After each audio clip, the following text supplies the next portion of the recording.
Halo, selamat datang ya, selamat datang di channel saya, di channel Bung Erwin ya. Di sini kita akan mengulas perspektif saya ya kan, mengajak, kita saling untuk berinteraksi walaupun enggak langsung bertatap muka, tapi paling tidak dalam benak, saudara-saudara sekalian ya, Bapak Ibu ya, bisa, ada satu apa ya, men-trigger pemikiran ataupun pola cara pandang hal-hal tertentu terkait apa yang ingin saya gambarkan ke depan ini nantinya. Oke, disclaimer dulu, ini acara ini ya, program ini saya buat, ini berdasarkan pengalaman saya, apa yang saya rasakan, apa yang saya jalani, apa yang sesungguh-sungguhnya yang saya rasakan dan saya lihat dengan mata kepala saya sendiri. Ya kan, dengan saya mengalaminya sendiri, dengan ya begitulah disclaimer-nya, oke? Baik, mari kita mulai ya. Yang pertama, saya ingin berbicara tentang politik ya, dari berbagai literasi ya kan, literatur yang ada ya, referensi banyaklah itu, kata-kata politik itu, eee, kekuasaan ya kan, tentang kekuasaan, itu yang saya tangkap. Jadi ketika kita bicara tentang politik, itu bicara tentang kekuasaan. Kekuasaan itu bisa diperoleh dari berbagai cara ya, dan di berbagai belahan dunia, saya melihat, kekuasaan itu, dari zaman dahulu ada, kerajaan, ada, lahirlah sebuah apa namanya, eee, peraturan di situ. Ada yang negaranya yang bersifat komunis, ada yang bersifat, khilafah atau khalifah, ada yang republik, ada macam-macam. Nah nah itu semua politik, karena kita bicara tentang kekuasaan dan, sebagai simpelnya begini, di dalam rumah kamu, Bapak Ibu sekalian ya, di dalam rumah kalian itu, di situ berperan juga yang namanya politik, kekuasaan. Lihatlah siapa yang paling berkuasa di situ, itulah politisi terkuat yang ada di rumah itu, begitu dia. Ya politik itu bicara tentang kekuasaan. Nah, alam semesta ini, siapa yang mengatur? Ada sesuatu yang tidak kelihatan. Itulah politisi terhebat sepanjang masa, yaitu ya udah kita tahu Tuhan Yang Maha Esa ya, sebagai makhluk insani ya yang percaya ada Tuhan, bahwasanya dialah politisi terbesar sepanjang masa yang pernah ada, yang kita kenal gitu ya. Terlepas daripada sudut pandang para teman-teman ateis ya kan, yang ateis tahulah, "Demi Tuhan aku ateis," katanya, tapi demi Tuhan juga dia, gitu kan. Nah, politik ya, politik di Indonesia itu saya lihat, ini ya, kekuasaan pada awalnya sih baik ya, pada awalnya sih baik untuk mendapat kekuasaan supaya bisa mengatur, eee, tata pola hidup kita ya. Nah terkait, Indonesia sendiri kan berdiri 1945 setelah proklamasi 17 Agustus 1945, sebelumnya kan bukan Indonesia, ya kan? Sebelumnya ini kan Nusantara, terdiri dari berbagai-bagai apa namanya, kerajaan-kerajaan. Ya dan letak geografisnya pun cukup sangat, berjarak ya, dari pulau ke pulau gitu. Walaupun walaupun laut itu bukan, bukan bukan penghalang, akan tetapi penghubung ya, laut itu penghubung ya. Nah, Indonesia, menganut sistem demokrasi ya, demokrasi. Akan tetapi kita punya dasar negara kita itu adalah Pancasila. Dan menurut perspektif saya, Pancasila itu lebih besar daripada satu demokrasi. Karena di dalam Pancasila sudah terkandung makna demokrasi, ya kan? Itu yakni di sila keempat, ya. Nah, sementara di Pancasila itu adalah jawaban yang saya pikir cukup-cukup baik untuk kehidupan dalam melaksanakan melangsungkan suatu kenegaraan ya, suatu organisasi. Ingat saudara-saudara, bahwasanya negara itu adalah organisasi, ya. Organisasi terbesar itu negara. Itu satu organisasi. Tujuan kita berorganisasi adalah untuk mewujudkan kesejahteraan ke semua anggota-anggotanya, ke seluruh anggotanya. Itulah tujuan kita berorganisasi. Nah, kalau tujuan organisasi tidak tidak capai, tidak mumpuni, tidak sampai ya, yaitu, kesejahteraan, ya ngapain kita berorganisasi, bubarin aja organisasi, kan begitu dia. Itu logikanya ya, kita kan ya aku perspektif saya ini yang saya sampaikan kepada rekan-rekan sekalian, ya. Nah, ketika tujuan berorganisasi tidak tercapai, ngapain lagi kita berorganisasi? Mending dibubarin aja, begitu kan, daripada tim hore-hore. Nah, di dalam sistem demokrasi di Indonesia ya, yang notabene banyak masyarakatnya yang rata-rata apa ya, masih banyak yang tamat tamat SD, SMP kali ya. Sehingga makna dari demokrasi itu mereka belum paham tuh, ya. Karena makna esensi dari demokrasi ya, demokrasi Republik Indonesia kembali kepada publik gitu kan. Itu bebas berbicara, bebas berpendapat, apapun yang terjadi. Itu menurut hemat saya, sekalipun itu fitnah, Anda melakukan fitnah kepada orang, ya. Begini, maksud saya begini, kalau Anda pun memfitnah orang, ya, memfitnah orang, ya, dengan kebebasan berpendapat dan fitnah itu tidak terbukti, itu nggak bisa dituntut hukum. Nggak bisa, karena kita bebas bicara, Bos. Terkhususnya jika omongan ini, fitnah-fitnah ini kepada pemerintah. Pemerintah nggak boleh marah, itu bagian daripada kritik menurut pendapat saya. Nah, ketika saya memfitnah pemerintah dan itu tidak terbukti, maka pemerintahnya makin hebat, makin bagus. Itu ganjarannya, itu imbalannya. Begitu. Tidak boleh saya diapa-apain, tidak boleh saya dipersekusi, tidak boleh saya diadili secara hukum. Nggak boleh. Nah, saya mengajak ini bagaimana kita berpikir secara kritis ya. Karena kenapa? Di dalam sistem demokrasi, bebas berpendapat, bebas berbicara adalah kunci utama, nilai tertinggi dari negara yang menganut sistem demokrasi. Karena apa-apa kita bayar. Semua kita bayar. Kita cari uang sendiri. Ya. Pemerintah dalam hal ini hanya melakukan regulasi supaya kita berjalan pada regulasi, ya. Akan tetapi saya lihat di Indonesia ya, ini lucu.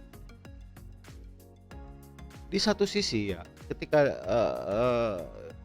demokrasi berlangsung ya kan melalui instrumennya yaitu pemilu. Ketika suatu kepala daerah atau kepala negara yang notabene dianggap mayoritas itu dia gagal, tapi masih bisa masih bisa menang lagi loh di periode kedua. Saya heran, benar-benar heran. Ya, bener lah, saya betul-betul heran.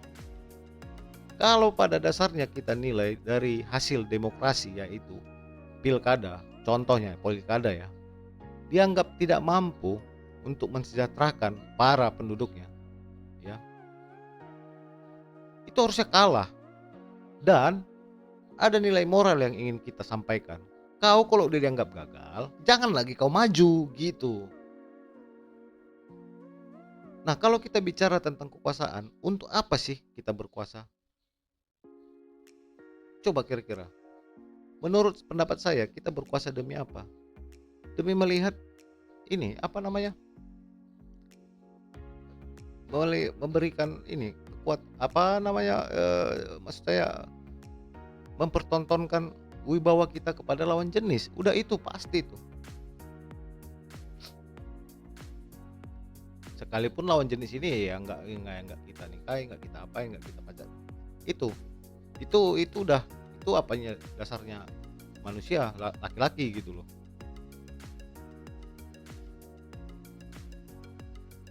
Nah, untuk itu saya di sini ingin menggambarkan bahwasanya kekuasaan yang sudah diberikan ya kepada pemerintah ya melalui demokrasi ya kan.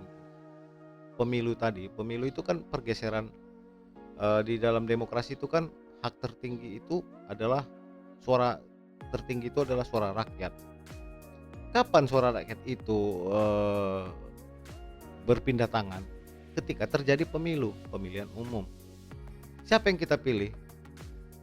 Dewan Perwakilan Rakyat, Dewan Perwakilan Daerah. Nah, lembaga yang 2 ini kalau digabung jadi MPR, kan begitu. Nah, seharusnya nih, presiden itu jangan lagi dipilih sama masyarakat secara langsung. Menurut perspektif saya, kenapa? Karena itu apa ya, kayak seperti kontradiksi, bertolak belakang.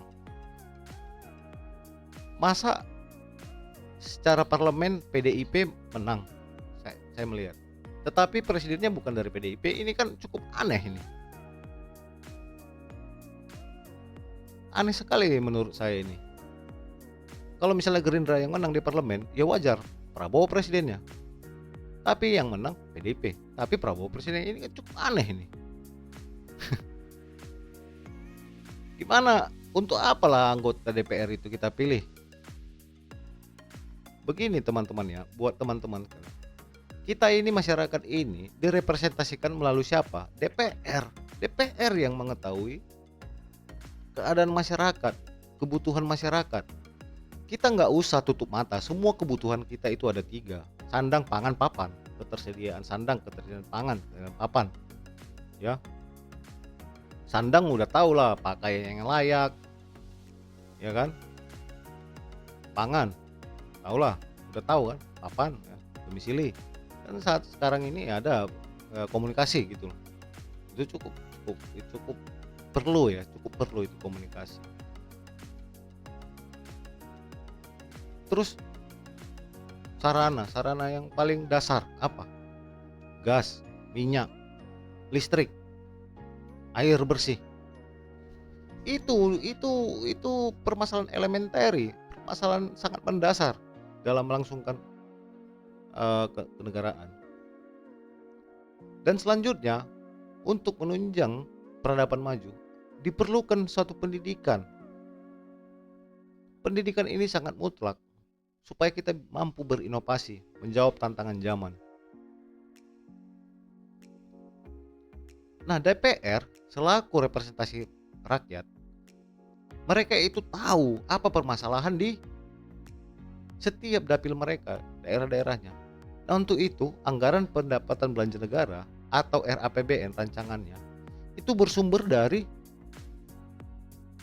aspirasi masyarakat yang dibawa oleh DPR, bukan malah jadi program-program visi misi presiden. Menurut saya, emang presiden itu menurut saya ya, itu melaksanakan apa yang dikatakan oleh senator dan DPR. Apa yang disuarakan oleh anggota DPD dan anggota DPR, itulah yang seharusnya dilaksanakan sama presiden. Supaya apa? Supaya tersentuh mereka. Contoh nih, saya anggota DPR ya, dari dapil Sumatera atau dari Sumatera Utara 1 contohnya, meliputi Kota Medan, Tebing Tinggi, apa segala macam. Nah, saya tahu di situ kekurangannya apa. Pasti saya tahu lah berapa harus sekolah yang dibangun, berapa harus rumah sakit yang harus dibangun, ya, berapa bendungan yang harus dibangun, berapa jembatan yang harus dibangun, berapa ini kebutuhan listrik kita. Saya tahu. Ini malah presiden yang bikin visi dan misi. Visi dan misi presiden itu adalah apa? Mengkristalisasi keinginan masyarakat melalui DPR dan DPD. Artinya mengkristalkan ini udah tahu lah, mewujudkan. Karena yang tahu permasalahan itu ya DPR dan DPD. Nah, berpolitik di Indonesia dengan biaya yang cukup besar ini, wah, luar biasa. Anggota DPR habis miliaran untuk apa sih? Mau ngapain kita? Jadi gimana solusinya, Bung? Begitu kan? Kita ada lembaga KPU. Kita kasih uang ke KPU. Kau selenggarakan pemilu sebaik-baik, seadil-adilnya. Setiap partai kasih kesempatan yang sama. Spanduk yang sama banyak, tempat yang sama banyak, waktu yang sama banyak. Jadi nggak ada cerita semakin besar partai semakin banyak spanduknya, nggak ada. Jadi itu wujud dari sila keberapa? Keadilan sosial. Adil. Iya kan? Sehingga terciptalah politik yang betul-betul mumpuni.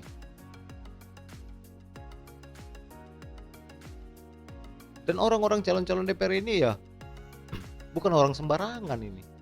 Mereka ingin memperjuangkan juga, ya. Tapi proses inilah yang membuat suatu suatu apa ya, cukup pelik lah. Bagaimana kita seorang anggota DPR habis puluhan miliar hanya untuk kampanye, untuk memilih dirinya. Padahal dia untuk mengabdikan hidupnya untuk bangsa ini.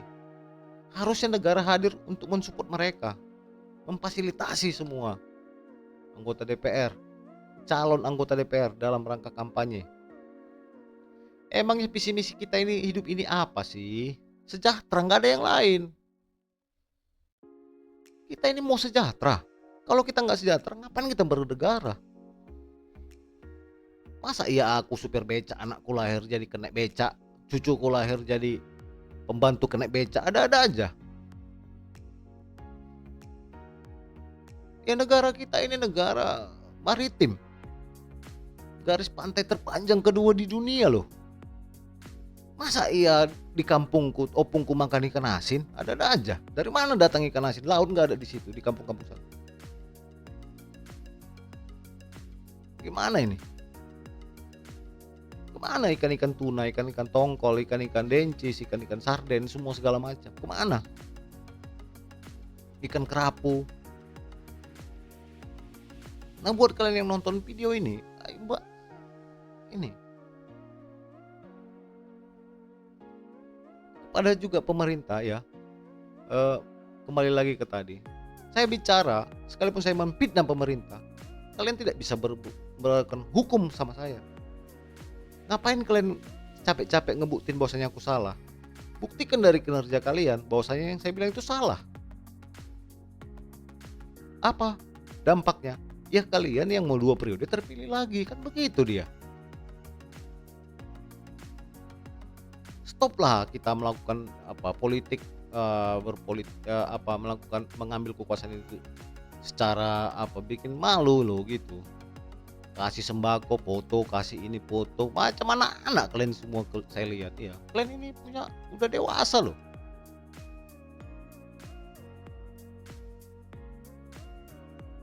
Ini masyarakat harusnya kita didik kalau kita mau berdemokrasi.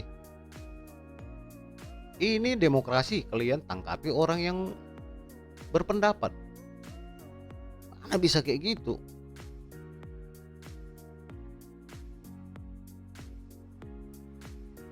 Kalian terganggu akan kekuasaan. Kekuasaan itu aku juga pernah berkuasa dan aku tahu kemana uang-uang itu perginya. Ya.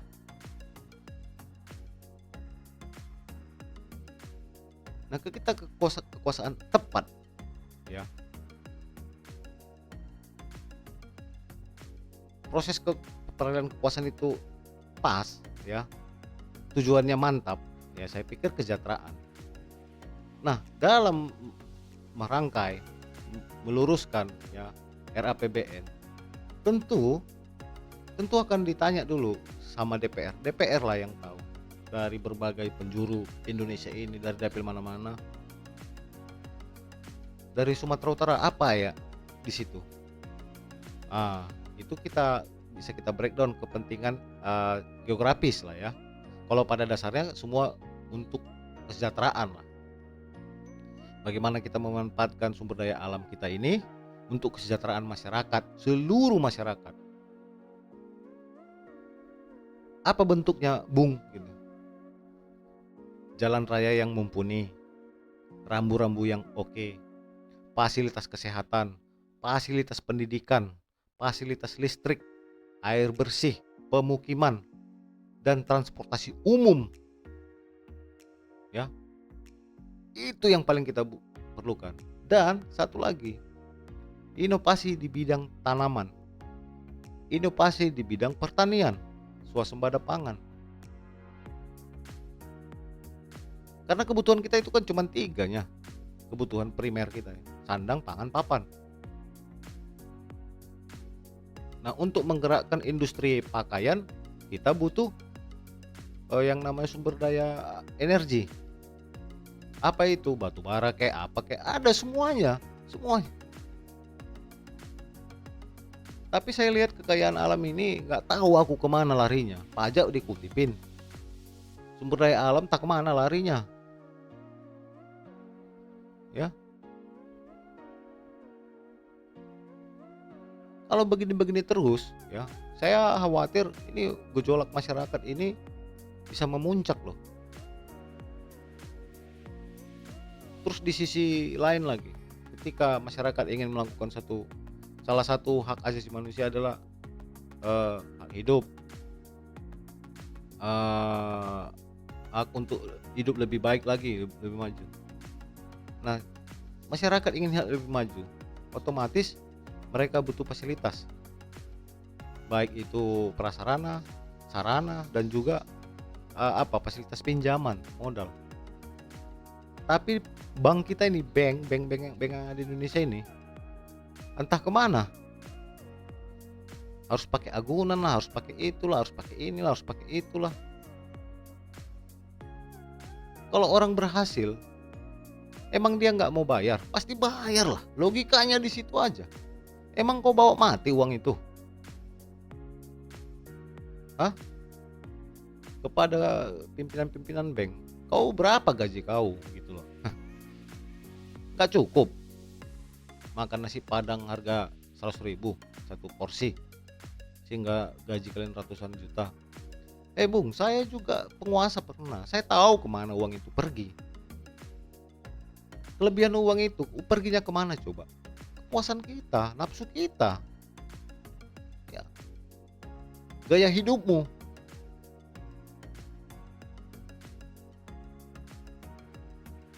Saya nggak marah sama kita sesama kita ini, yang berkuasa, enggak. Cuman permasalahan di sini semuanya adalah ada yang cukup hal yang paling mendasar. Apa itu? Jaminan ketersediaan mendapatkan pekerjaan dan digaji. Khususnya kepada laki-laki yang notabene secara undang-undang dianggap jadi kepala keluarga. Ya. Kenapa itu yang saya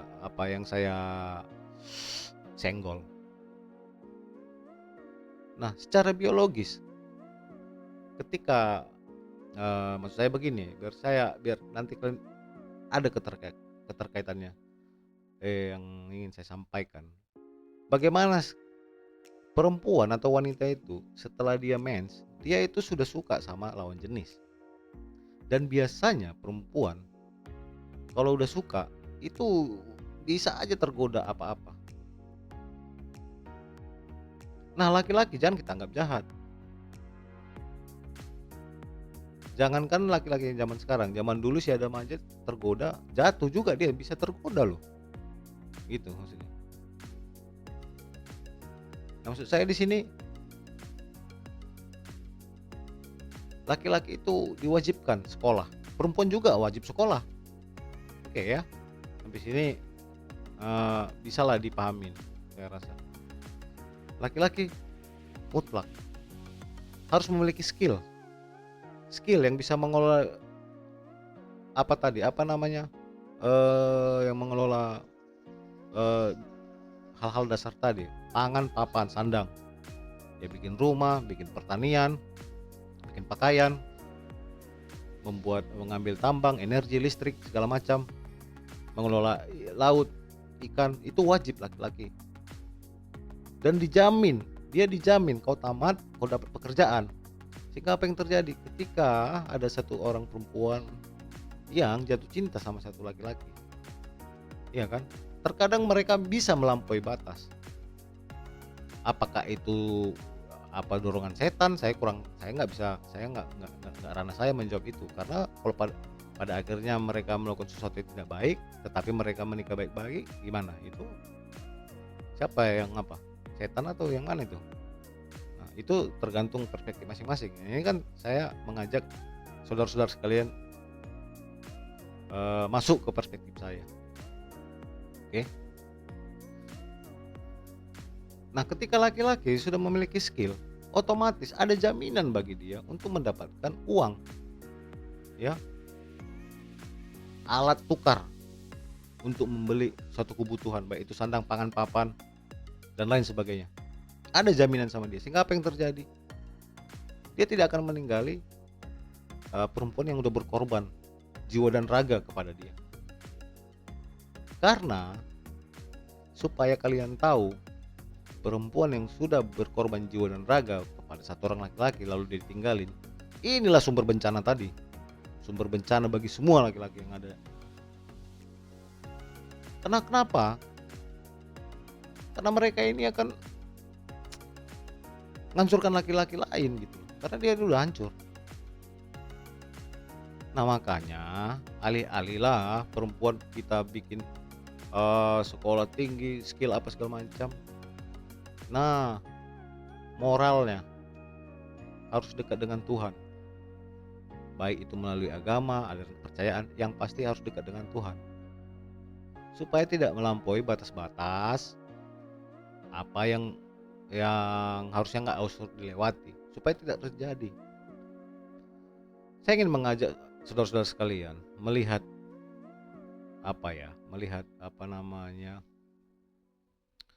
media sosial. Lihatlah Instagram, TikTok, apa segala macam. Perempuan sekarang, lihat bagaimana akun mereka itu. Tidak ada yang publik, tidak ada yang private, jarang. Dan mereka bangga itu dikenal banyak orang. Sementara ya, harusnya perempuan itu tersembunyi. Karena mereka mahal gitu loh. Gak ada yang tahu. Nilai mereka itu kita harus lindungin, mahal.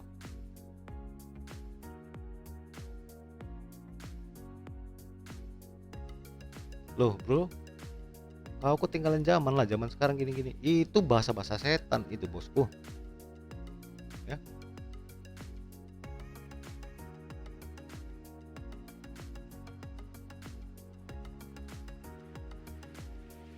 Nah siapa yang harus dikenal orang? Ya laki-laki lah. Punya jaringan di mana-mana, punya teman di mana-mana. Begitu. Ini lihat di media sosial, di Instagram, di mana. Lihat banyak sekali perempuan saya lihat posting makan enak, jalan-jalan, pindah-pindah tempat-tempat yang mewah. Dari mana kok? Masih muda cantik lagi. Dari mana duit kamu? Dari mana coba? Apakah kamu salah? Enggak juga sih. Apakah laki-laki salah? Bisa jadi. Kenapa kita biarkan itu terjadi? Kita sendiri yang membunuh diri kita sendiri dengan peraturan-peraturan yang nggak jelas.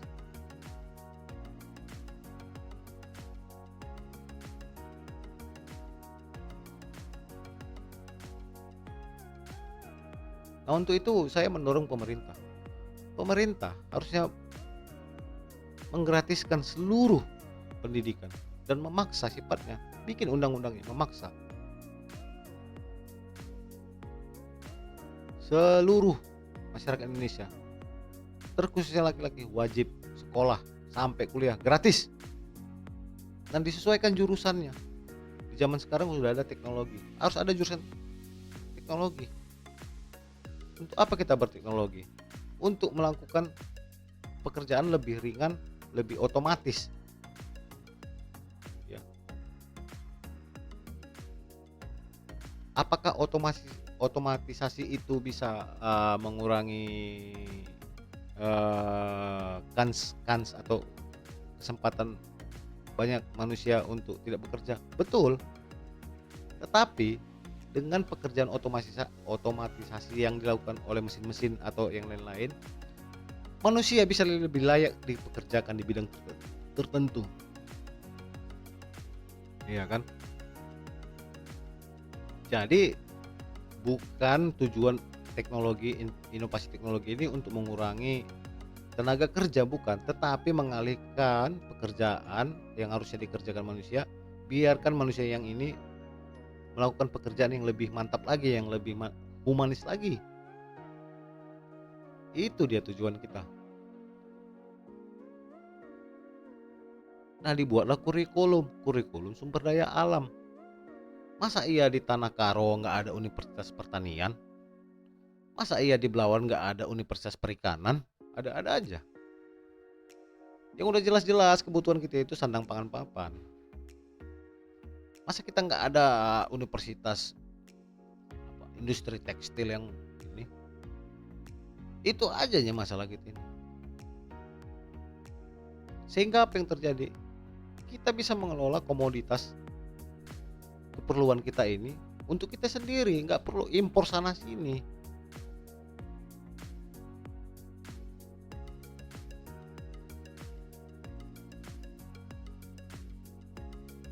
Jadi kita lebih sejahtera.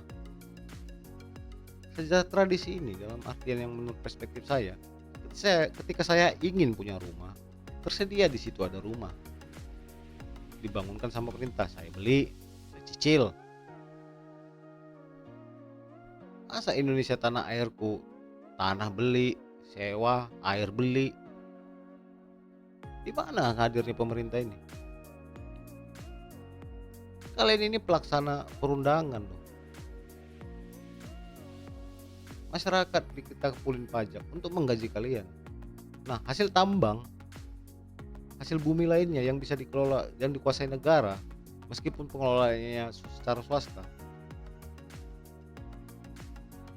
ya dipakai untuk membuat ini, membangun fasilitas sarana prasarana, pertanian kayak apa kayak. Masa iya? Ada-ada aja kita. Aku udah 40 tahun loh hidup di Indonesia ini. Hah? Saya di tempat saya sekarang ini tahun 2025 baru hadir air pump. Bayangin loh.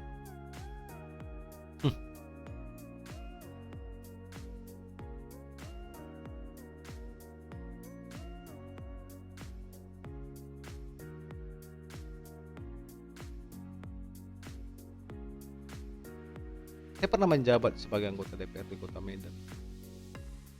Dan saya buka-bukaan di sini. Kami Senin itu melakukan RDP. Apa yang kami lakukan RDP? Rapat dengar pendapat terkait penggunaan anggaran dan segala macamnya. Diutuslah ke kepala dinas. Kepala dinas nggak bisa ngomong karena ada dipilih masyarakat di sana. Siapa itu? Kepala daerah. Masa kepala daerah dipilih masyarakat? Biarkanlah anggota DPR. Anggota DPR representasi masyarakat. Jadi kepala dinas itu jadi samsak bagi anggota DPR. Dan setiap usulan-usulan yang kita sampaikan nggak ada dikerjain, nggak ada.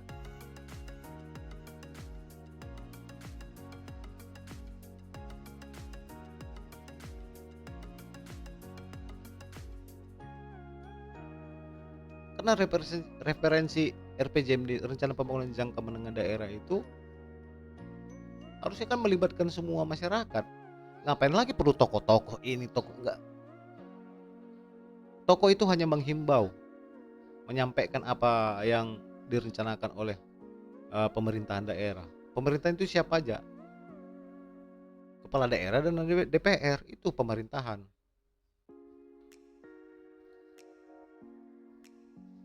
Banyak hal yang kita rubah, bisa kita rubah jika kita berpolitik mendapatkan kekuasaan. Kan begitu dia. Kenapa aku ingin berkuasa? Karena aku ingin memajukan daerahku ini.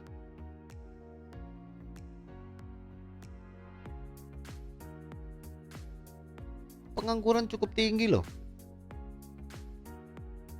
Tapi begal cukup tinggi juga. Kan begitu dia. Selama aku di DPR nggak ada apa ya yang mayor-mayor, nggak ada usulan yang mayor-mayor. Contohnya di tempatku ini kita butuh SMA di sini, SMP juga kita butuh di sini, jembatan butuh 2 lagi di sini. Saya juga bilang di setiap kelurahan hadirkan ambulans, unit gawat darurat.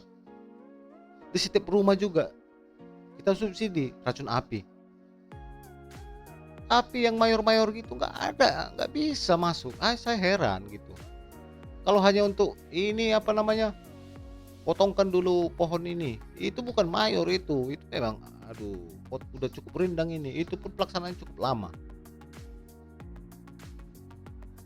Jadi untuk apa kita melakukan pemerintahan?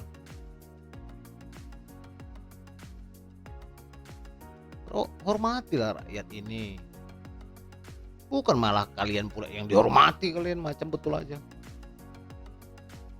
kalian tuh pelayan loh, kalian tuh digaji. Kau bung menjelekkan pemerintah apa segala macam biar kau juga yang di situ. Ya iyalah, maksudmu nanti lebih parah kau, kita lihat aja. Emang janji-janji orang itu dulu apa?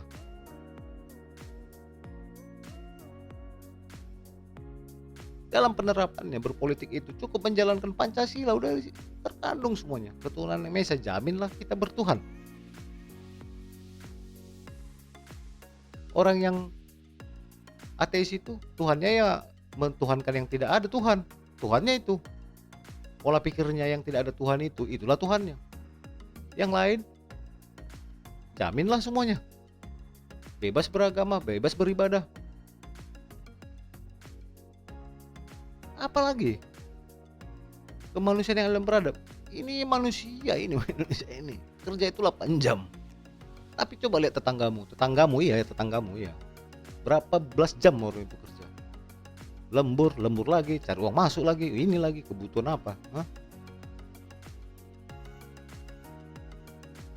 Persatuan Indonesia, persatuan seperti apa yang kita inginkan? Di satu sisi lain kita disuruh menjaga budaya, kekayaan alam Nusantara, kekayaan budaya Nusantara. Mana bisa kita menjaga kekayaan budaya, kita disuruh bersatu, mana bisa? Kita jaga kebudayaan. Apa aja itu unsur-unsur kebudayaan, bahasa, tari-tarian, sajak, puisi, baju. Kita suruh mencintai, tapi disuruh kita bersatu. Logika di situ, logika. Coba lo di mana logikamu? Misalnya aku dari Medan, dari Batak nih, kau dari Aceh. Kita disuruh menjaga kekayaan budaya. Tapi di sisi kita bersatu. Ini kan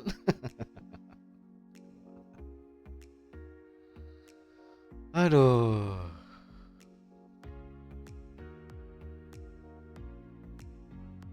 Oke, persatuan Indonesia. Kita disatukan dengan satu apa? Satu bahasa. Ya. Kalau kita beda-beda nanti undang-undang dasar itu banyak bisa kita turunkan di situ. Jangan kayak anak-anak kalian bikin semua masyarakat ini yang bisa kalian bodoh-bodohin ya. Kalau nggak sejahteranya semuanya, ngapain kita bernegara? Hah? Coba saya tanya dulu.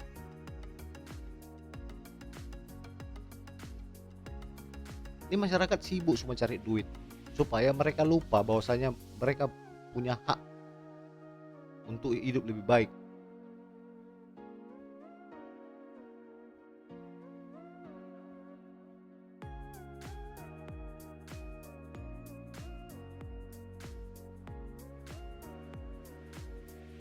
Sistem pendidikan ayo diganti, digratiskan.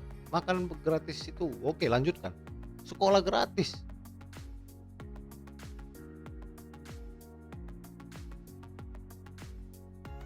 Saya lihat uang ini entah kemana uang ini. Uang ini.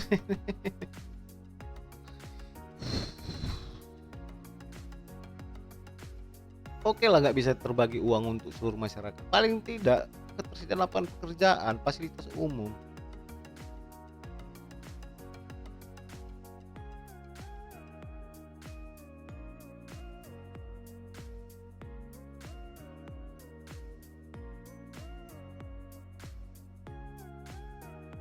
Ya, jadi saya pikir ya, kita nggak usah sesama kita bukan menjelekkan ya. Ini mengkritik posisinya, bukan orangnya.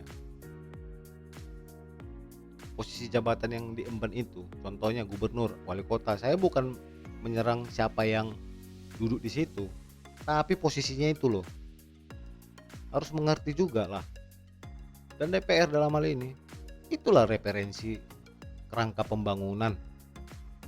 Jadi siapa lagi? Ngapain lah kepala daerah presiden dipilih sama masyarakat secara langsung? Lebih bagus bubarkan DPR.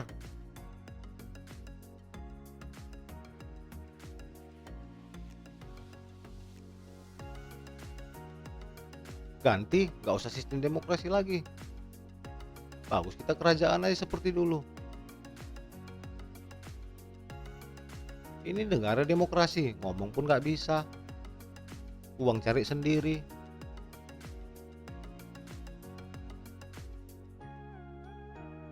Nah ini perspektif saya, ini ingin saya bagikan kepada rekan-rekan sekalian. banyak di negara demokrasi itu, eee, apa namanya ya, perjuangannya itu kesetaraan, ya, kesetaraan gender. Ini nggak tahu aku bahasa siapa ini kesetaraan gender itu. Kesetaraan gender itu apa, dalam dalam aspek apa nih? Sama-sama kerja gitu, ya? Sama-sama digaji gitu ya? Kalau kayak gitu jangan cuti hamil, jangan cuti datang bulan, tapi sama, begitu. Ini bagian ini ingin saya bahas lebih dalam nanti ke depannya di segmen-segmen saya berikutnya, oke? Nah mungkin, untuk pembukaan wacana ini saya bukakan seperti ini. Ke depan jika ada komentar ataupun hal-hal lain yang ingin kita bahas lebih dalam lagi, boleh kita apa, kita gali bersama lagi, oke? Sekian dulu dari saya, tetap sehat, tetap bugar, dan God bless. Ciao.